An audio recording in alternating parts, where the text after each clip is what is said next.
नमस्ते सबैजनालाई। आज फेरि मुलाको अचार हाल्न आँटेको छु म। यो चाहिँ एकदमै फ्रेस छ, गाउँमै किनेको। अहिले चाहिँ जराहरू छिलेर सफा गरेर पनि धोएर काटिसकेको छु। अब चाहिँ मजाले घाममा सुकाउँदैछु। यो फर्स्ट दिन हो। अब यो चाहिँ सेकेन्ड दिन हो। यतिको भएको छ सेकेन्ड दिन चाहिँ।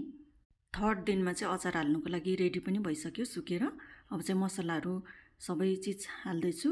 मैले चाहिँ केही दिन अगाडि मात्रै सबै मसलाहरूको नामसहित अलिक लङ भिडियो पनि अपलोड गरेको छु।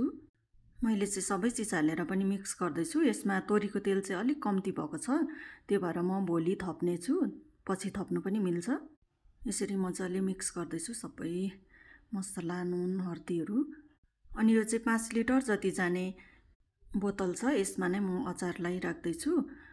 कतिजनाले त बयम पनि भन्नुहुन्छ है यसलाई। यो अचारलाई चाहिँ अलिअलि थिच्दै बोतलमा हालेर मजाले बिर्को टाइट गरेर दिउँसो घाममा राख्नुपर्छ।